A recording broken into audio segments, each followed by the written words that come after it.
All right, joining me now, we have another Lazy King, Nolan King interview. I got Abdul here. How's it going, Abdul? How are you, man? I'm great. What's up, everybody? Welcome to the Lazy Studios. We were Let's just talking begin the off, lazy talk.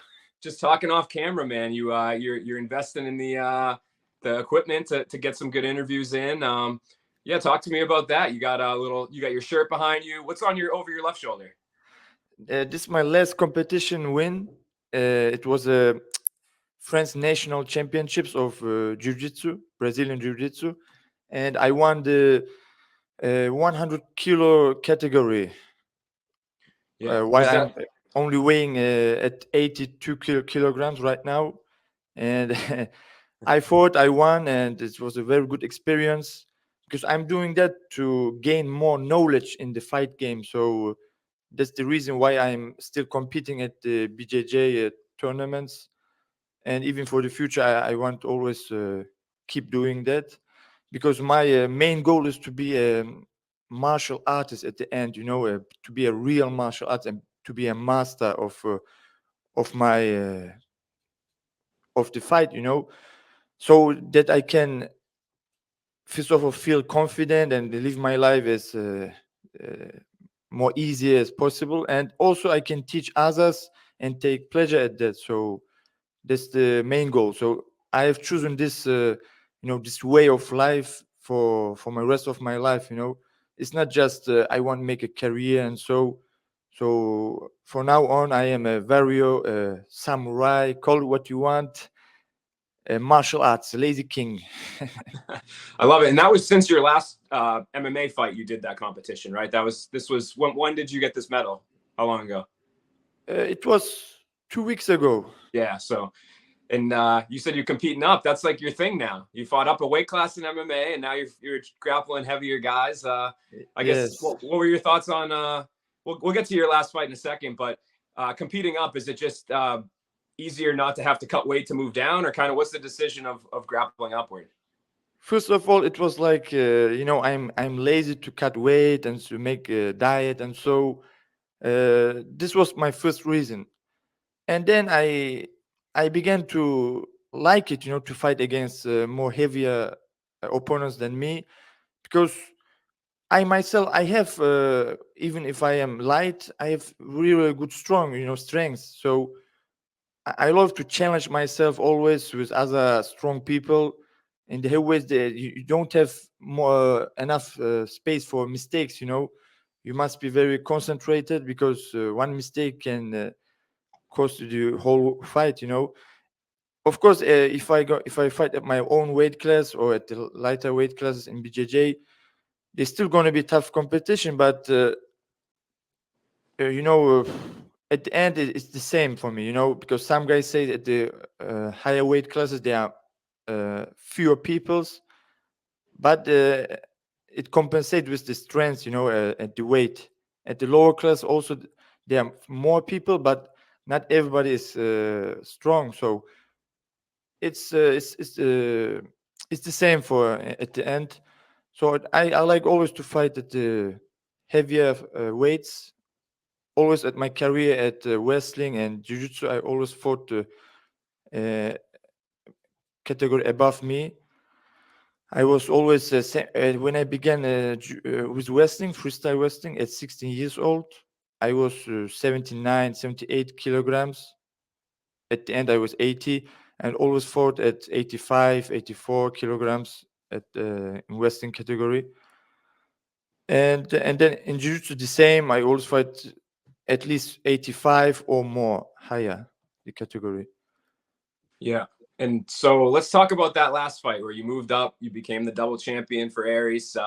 One of the craziest fights that I think I've seen this year for sure. I know you maybe would have liked to go out there and just got a head kick off the bat or something, but for you, I mean, that was just such a special moment. For people that didn't see it, last 10 seconds of the fight, you pulled off a submission and won against that guy was big. Like, I know you were moving up, but he was a big middleweight too. You weren't fighting a smaller middleweight. So talk to me about that experience. What was ultimately your your takeaways from that middleweight bout? Yes, it was a very great fight, like Rocky Balboa comeback. It was great. and he was a real middleweight, a quality middleweight. He was ranked at 34, 35 at that time. So he was very good opponent. I think I maybe a little bit underestimate his grappling game. He wasn't a great technician, but he knew how to defend, how to react in some positions, and so at the ground. So he was calm and confident. So that made it more difficult for me to advance, in the grappling game, because first of all, my health wasn't at his best, because just before the fight 2 weeks ago, like that, I had I don't know how you call it, when your nose and you're cold. Mm. I think cold. Yes, it's cold. Yep. And I wasn't feel good. I felt good. I doesn't felt good. Yes, that's right. I'm trying to make good English for you people. So, but I was confident. I wanted to do, like I said, I love challenges. So this was, um, a way that I must pass through if I want to become what I want to become. To be a real martial artist. It was difficult. I wasn't in great shape, but I was confident my technique and at my work, at my knowledge that I have. And I went to the fight. The first round started very good, but I immediately felt, my physique, my health wasn't good. I was already beginning to, how is it called, Getting tired. getting tired. Yes, Yeah. and I thought, to me, it's gonna be a difficult fight. Yeah. And then it gone down and down and down. But in some moments of the fight, I was talking to myself. I said, at first I thought, it's done, it's over for me. I don't know how we're gonna win. And then I said, no, I gonna go to the end. Even if I gonna lose, I don't want to get the finish. I want to go to the end. And then, like that, I've talked to me here and there. And after the fourth round, even my coach, Beto Ramos, he gave me a speech like, Leon Edwards against Kamaru Usman. He gave me a speech like that. Hey, wake up! You can do it. Go and so and so. So I stood up, and at that round, I woke up. At the fifth round, I go straight to him and then take him down, and I got the guillotine with his arm, and it was very deep, like to Volkanovski and Brian Ortega. This scene. How he got the guillotine. It was similar. It was very close, but he didn't tap, and I lose my strength already with my arms, and then I let go, and then I was going to the back. I thought, how am I gonna do, And then he continued to hit me, and then I go to my knees, I go to the cage, and then I saw his knee, and even my coach, he was screaming, "Niba, Niba," and then boom, I go to the Niba, I make his leg straight, and then I give all what I had, and I'm pulling, and I hear some sounds, of his knees, like that. I was thinking, this is good sign, and then he tapped. It was only 30 seconds like that left, and it was a liberation. It was very great feelings. I can't explain it really, really good, but I felt very good, and in this fight, I've learned a much about me, and I've evolved a lot. Sometimes in life you have to go through difficulties to grow. So it was a moment like that. Yeah, and I think, like you said, it just seemed like that arena, like the roof blew off of it when you won. Just kind Yes, of, it was so quick too. Like I think a lot of times with submissions, right? Like you kind of, as a fan, as a viewer, and I'm sure as in there, you can kind of see it coming. Like there's a setup, or there's kind of a process of hand fighting or whatever. But with you and some of the attempts that you've had, I guess in this fight and other ones, it seems like you're almost like explosive with your submissions. Like it goes from no submission to like, oh, it's almost locked in. Like now it's like, your opponents are really scrambling. So I guess for you mentally, is that something that you feel like you excel at compared to some of your other fighters? Like just kind of that ability to explode into a submission? yes, this is one of my qualities. Uh, it's in me, it's a God's gift. And I think I also the Western part of me helped me a lot of this, because in Western you have to be explosive. You have to learn to be loose and explosive at the same time. So I took this to my jiu-jitsu game, and that's it. I'm like, an anaconda, a cobra here. I'm here loose and so, and bam, and then I catch you, and it's already over. And if you even go out, I'm very creative. This my one of my strong points. I can always find something. Even I myself don't know what I'm gonna do. I just go with the feeling, and there's always something to find. Yeah, absolutely, man. Well, you're 16-1 now, 27 years old. You got 2 belts for one of the biggest organizations in Europe. 28 years now. 28 now. Happy Yes. birthday. Ah, in August, yes, August. Okay, I gotcha. So I guess obviously there's been a lot of posts online, people rallying behind you. I feel like every day I get tagged in. I don't speak French, but I have to click the translate button on Twitter. Yes. But it's something I know your picture, it's there, and it's people rallying for you. So I guess for you, where do things stand since then? I felt like it was going to be kind of a no-brainer after that performance. Any news from the UFC? Any progress with the UFC? Because I think there's been a lot of things put out there, but I want to hear from you. Yes, there's a little bit progress. Yes, my manager Fernand Lopez, uh, since already the beginning at my eras, he was talking with the UFC, and little by little it was progressing. And after the last fight, it's like how would it say, promise? Mm-hmm. Yes, a promise. It was like a promise. Yes, we will put him on the card in Paris, and so for the moment we're waiting to the contract to come to sign and to fight. But we already had started the preparation for to fight in September. So the training camp has started, and in our mind we will fight no matter what in September. I want to fight because I'm a warrior.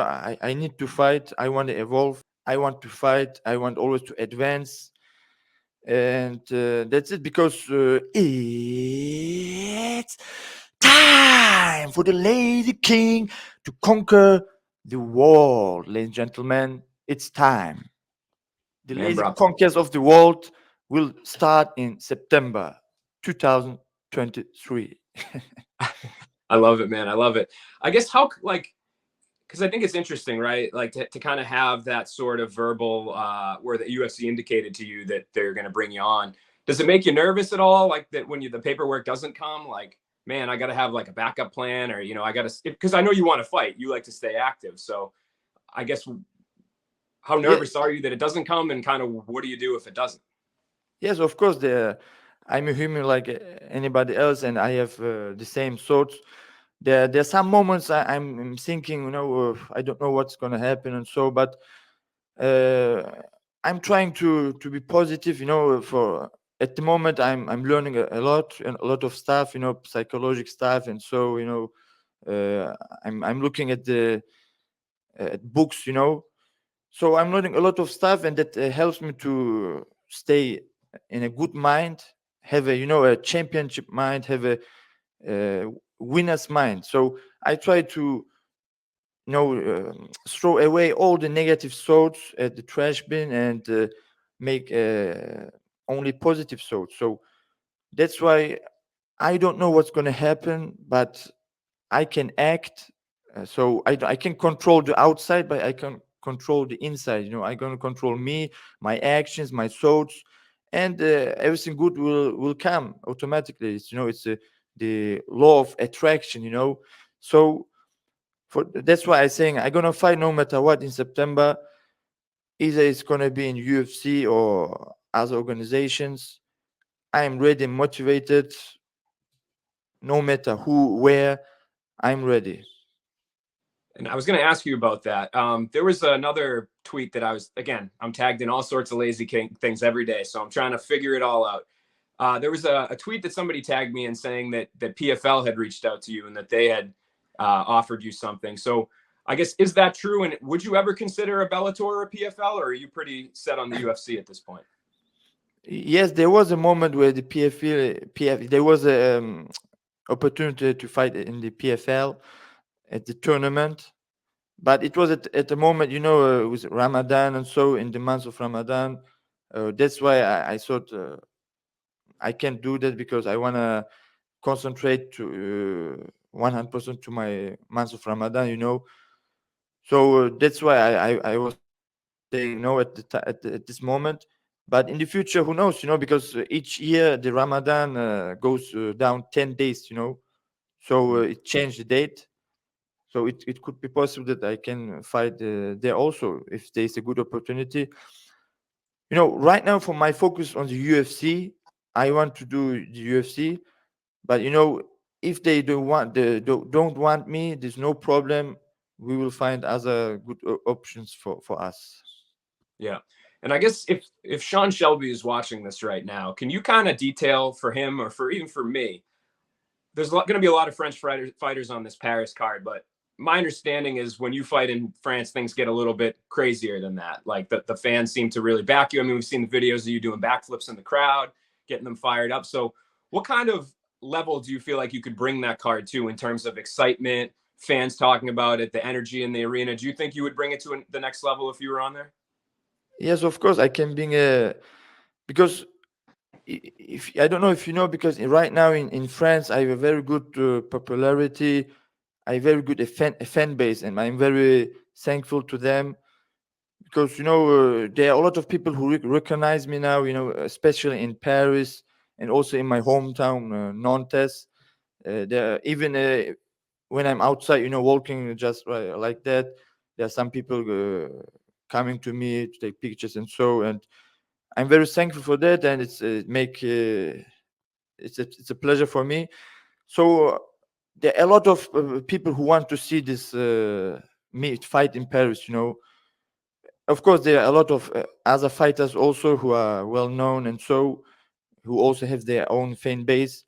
But I can bring a very good crowd because right now, after Cyril Gain in France, who's almost at the each time at the news, in the topics in the MMA of France, it's Lazy King. So Lazy King is the real deal, Sean Shelby. You see the Lazy Studios, it's a real deal, man. So, and I am a man, I'm a showman, so I can make some show. I just no, I'm not only a fighter. Also I can talk, I can show, and I can talk about science also. So we can do everything.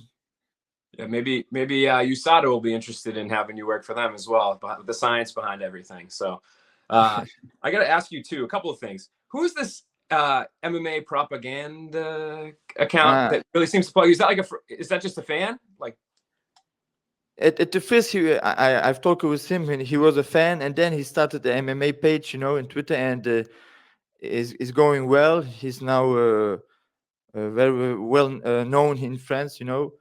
So at the beginning he was a fan, and now he's a MMA journalist. A page has a page. I don't know how to call it. gotcha. Yeah, because I get tagged in a lot of stuff, and it seems like in general French MMA, I think maybe people here in the States don't recognize because there were never shows there until recently, just how much people there seem to like it. Like the social media interactions when somebody posts about you or Surreal or Manon Firo, like they do really good numbers usually. So do you feel like now that it's legalized there, like the sport is growing in popularity? Do you see that? Yes, of course, I see that a lot because when I started MMA here in France, it was illegal, and it was you can win a world title and come here to France and nobody knows because I already did that, so that's why. And even the paycheck is even more right now because at the beginning I was fighting for zero, and then my third fight I won some prize because it is only like 500 euros, like that, $500. So it was very little. Even in whole Europe, it was very little, the paychecks. It was like $1,000, $2,000, and so even if you got 2,000, that was a lot. But now in eras, you can have only the bonus. You can have $10,000, and without counting your salary. So it's a huge step up, and and just to come back to my popularity, I was last time in September in the last UFC at Paris. I was at the arena, and some people saw me, and there was, a whole crowd to take pictures with me. Is to show you I'm not even the UFC, but I'm treated like a UFC star, So just that shows that it's a good deal to have the Lazy King on the UFC Paris card. Yeah, I think I saw somebody, it might have been the account we just talked about, posted like a time lapse, like it was sped up, and it was Yes, just like fan after fan after fan after fan. So was that pretty much where your like whole night was? yes, it was anywhere where there are a lot of people, it was the same. One person recognized me, and then all the others comes. I love it, man. I'm going to ask you about Malik too. Tell me about the Lazy Prince a little bit. Is that your brother? Yes, it's my little brother, and he also has begun his MMA journey. For now, he's fighting in amateur fights. He had some 2 fights like that, and he's advancing step by step. Good. He's training with us. He's still young. He has a lot of to learn. It's normal at his age, but he has good qualities. I already see him. He can be a world champion, and but he has to train a lot, and like always has discipline, and step by step, with patience, the reward gonna come. No doubt, man. Well, we're just about what is it, 2 months away from UFC Paris. So I think a lot of people are pulling for you. I'm wishing you the best of luck. I guess what's your prediction? Do you think we see you that night? My prediction is only positive news gonna come to me. So no matter what gonna come, it's gonna be good news for me. There isn't bad news. So we'll see it. We'll see. I'm ready to fight anybody. I always want to fight much stronger opponents than me. Much better ranked, and so I don't gonna. I never shied away about difficult fights. It was always my goal at the beginning. I always said to myself, I want to fight the best to be the best. So that's my way of life, and that's why I'm ready. I'm ready. I'm already in preparation, and let's go. I love it, man. Well, the second ever Lazy King Nolan King interview has now concluded, and I'm sure we'll be doing a third sometime soon, man. Right? And also, just I want to add Sure. why I had this all equipment. I've bought a good microphone, a good telephone camera, and so because I started a YouTube channel. I make some videos now. For the beginning, I made videos in French, language, but soon I'm gonna make in English too. So check out everybody, Lazy King MMA. That's the YouTube channel. Now you have a good quality sound. You will have a good quality video, also image, because it's a Samsung Galaxy S23 Ultra, ladies and gentlemen. So it's a good quality stuff. So Give the man a sponsorship deal too. yes, I'm very good at the sponsorship. Sponsoring products. Yeah, yeah. You're a good salesman, man. Well, I hope we see you in September, and good luck with everything we'll be talking going forward, man. Thank you very much, Nolan King, and thank you everybody of your staff for the good work, and I appreciate it. Thank you.